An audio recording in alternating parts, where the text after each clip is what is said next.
जय गुरुदेव। नर नारियों, ये समय बड़े सौभाग्य से कभी कभी किसी को मिलता है, नहीं तो जीवन आपका अंधेरे अज्ञान में व्यतीत हो रहा है। दिन में काम करते हो, घर में बाल बच्चों की सेवा करके सो जाते हो। इतना ही काम आपका दिन रात का है। इसके आगे ये नहीं सोचा कि मैं कहाँ से आया और कहाँ जाऊँगा। ये आपको मालूम नहीं होता कि मनुष्य शरीर कितना अमोलक है। ये बार बार नहीं मिलेगा। ये किसी ने नहीं बताया कि मनुष्य शरीर का असली काम, असली उद्देश्य, किस काम के लिए आपको यहाँ मृत्युलोक में भेजा गया है। इसको सब लोग झगड़े झंझट में, खाने पीने में, बैठने उठने में, इसमें सब में बिता देते हो। रात को भी वही संकल्प ले देखते हो जो दिन को देखते हो। न आपके हाथ रात का पड़ेगा, न आपके हाथ दिन का।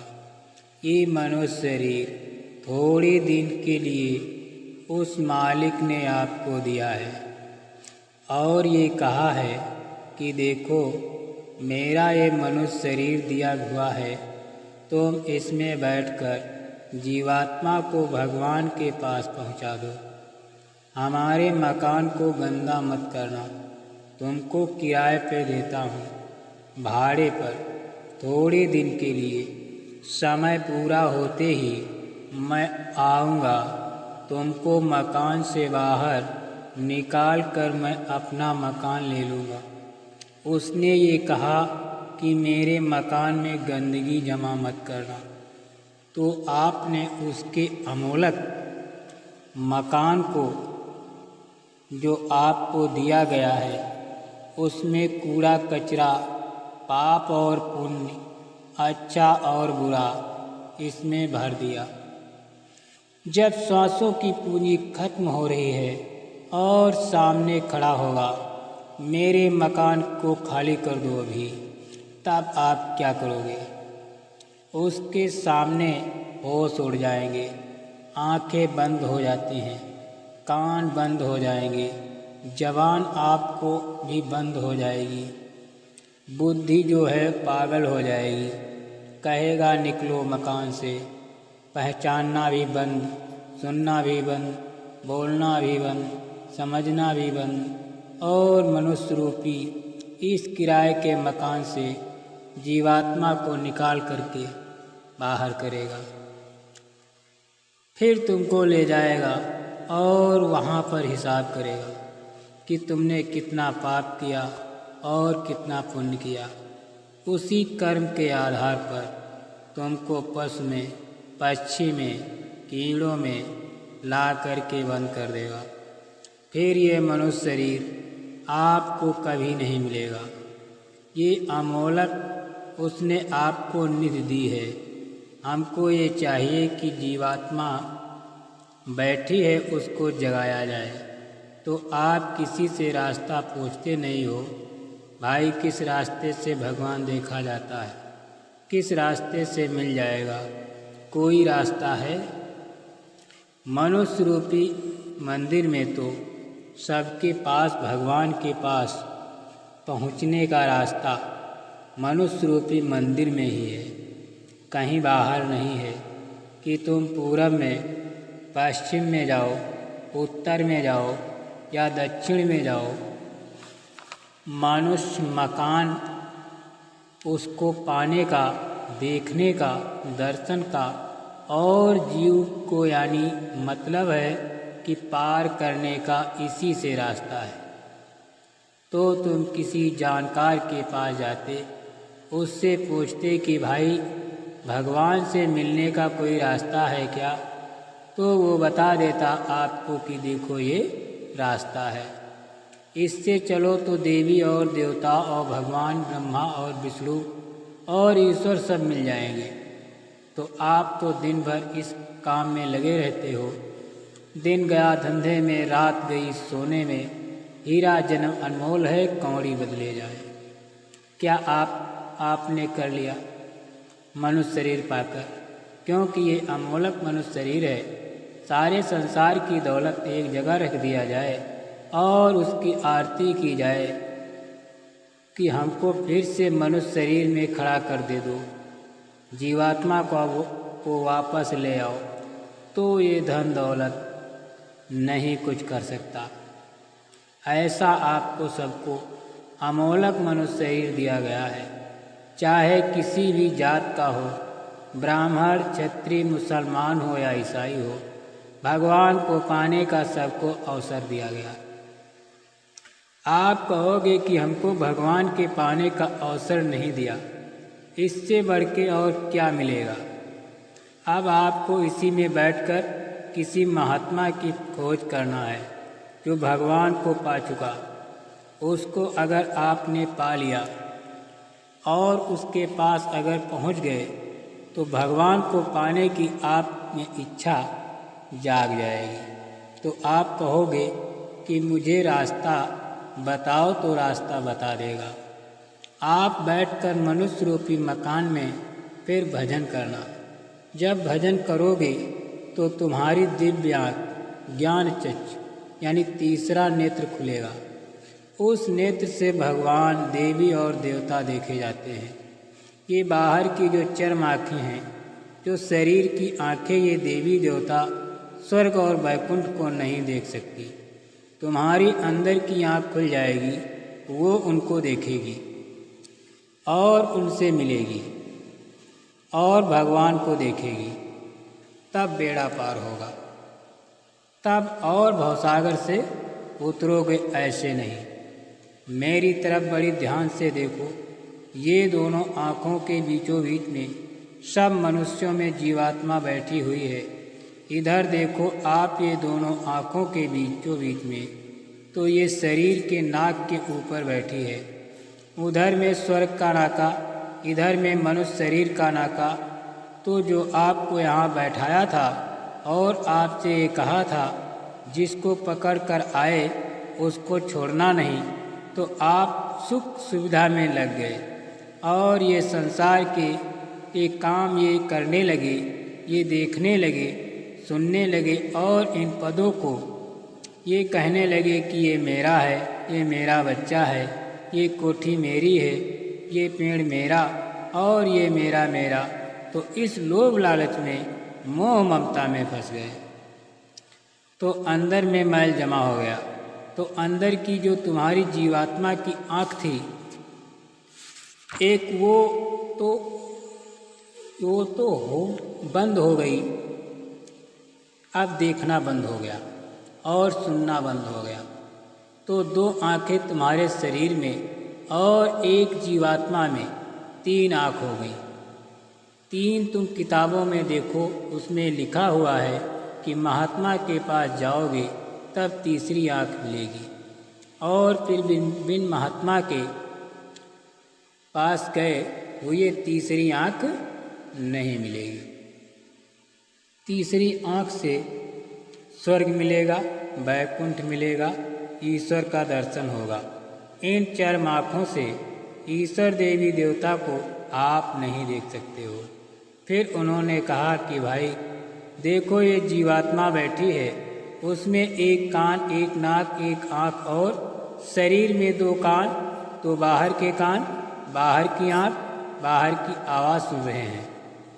जीवात्मा का कान भगवान की आवाज़ को सुनेगा तो तुम्हारे घट घट में मनुष्य रूपी मकान में घंटे और घड़ियाल आरती पूजा 24 घंटे हो रही है।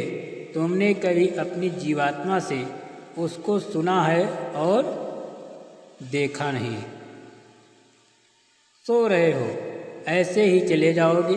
न ये जमीन जाएगी, न ये तो ये बच्चे जाएंगे। न तुमने सोना चांदी जमा किया वो जाएगा, न कपड़े जाएंगे, न हीरे और जवाहरात जाएंगे।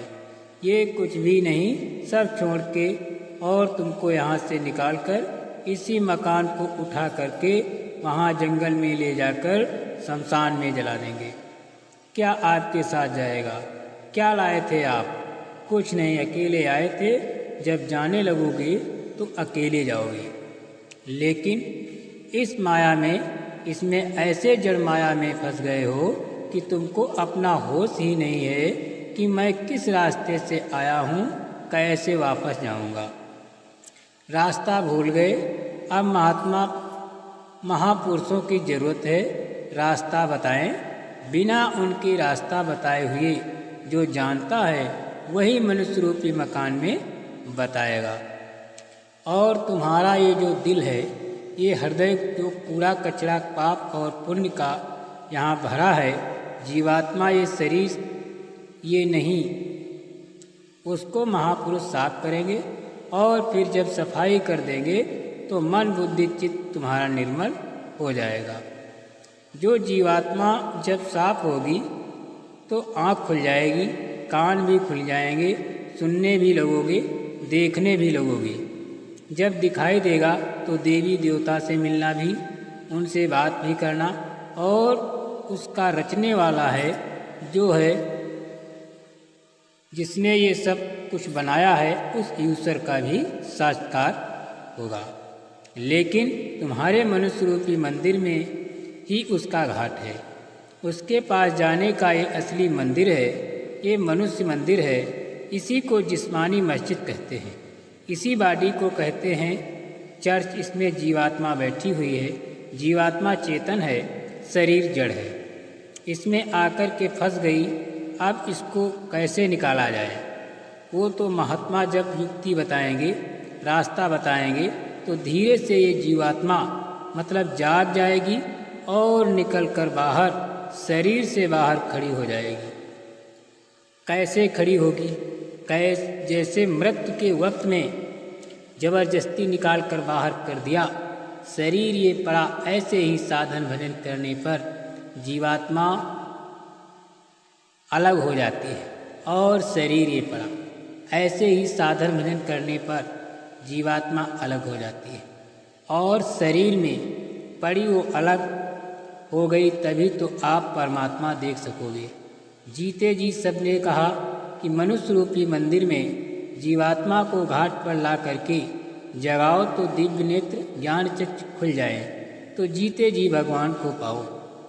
अरे भाई, मीरा ने जीते जी पाया, गोस्वामी जी महाराज जी ने जीते जी पाया, रैदास जी ने जीते जी पाया।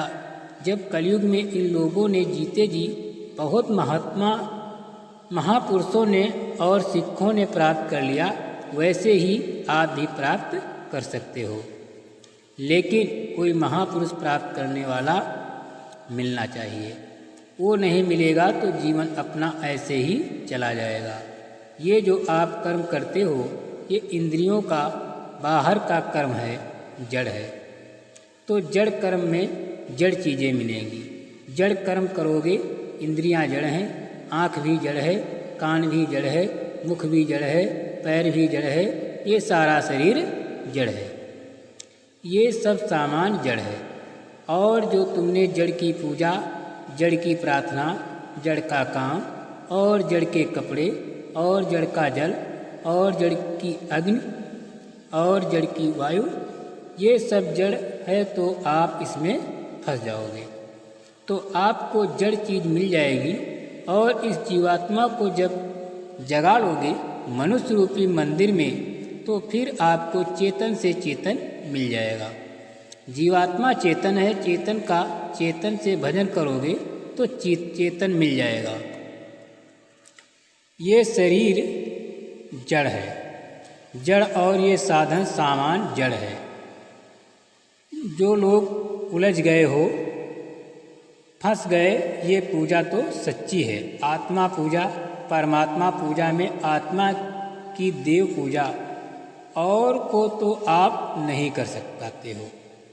वो तो मनुष्य रूपी मंदिर में उसका रास्ता है। तब आपको मंदिर मिलेगा वो जो चमकता है। मंदिर वो तो रोशन मंदिर है।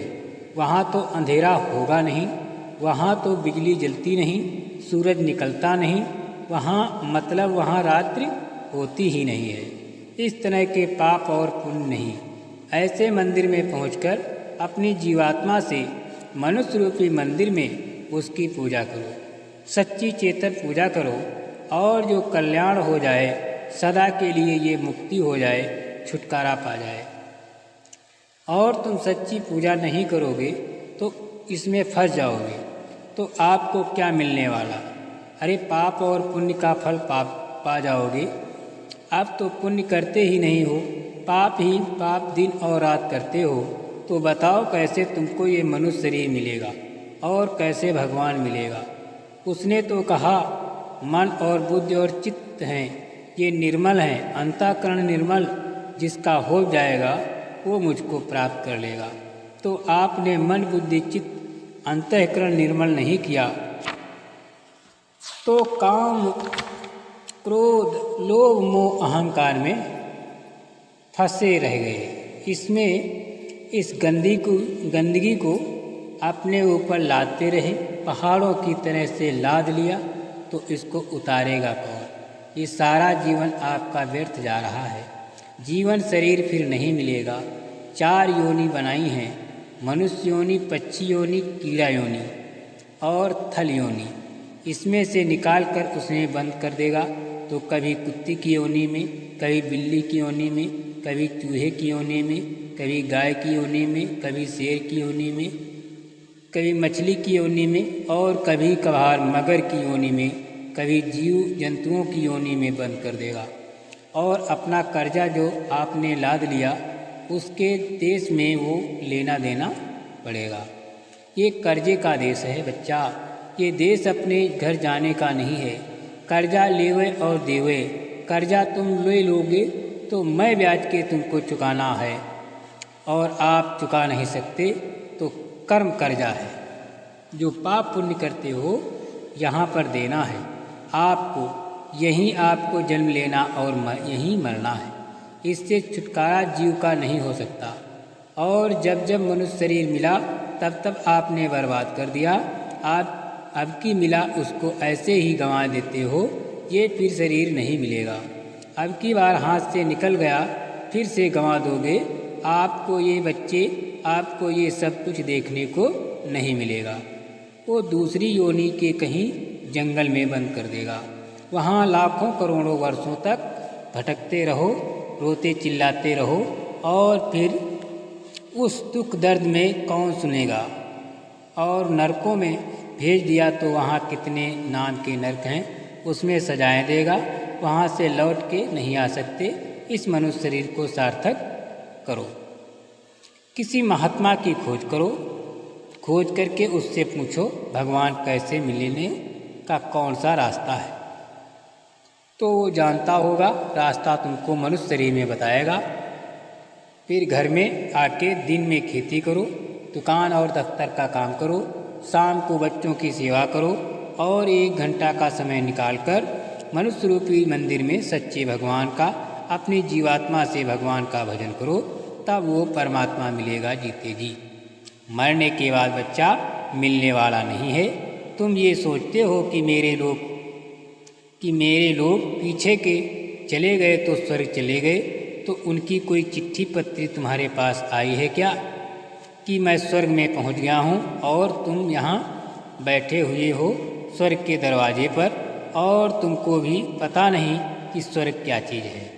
और दरवाजे पर बैठे ही इधर मनुष्य शरीर का दरवाज़ा, उधर स्वर्ग का दरवाज़ा, और मनुष्य शरीर में बैठकर स्वर्ग नहीं जा सकते हो, तो मरने के बाद क्या पहुंच जाओगे?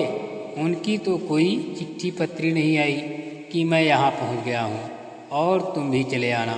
तुम भी चले आओगे, और तुम जानते हो कि मेरे जाने वाले घर के कहाँ गए, उनका पता तुमको नहीं। इसलिए मनुष्य शरीर के द्वारा अगर तुम स्वर्ग पहुँच गए तो पहुँच गए, और ऊपर चले गए तो चले गए, और नहीं पहुँचे तो स्वर्ग में जाने वाले मरने के बाद नहीं हो। इसलिए खोज करो।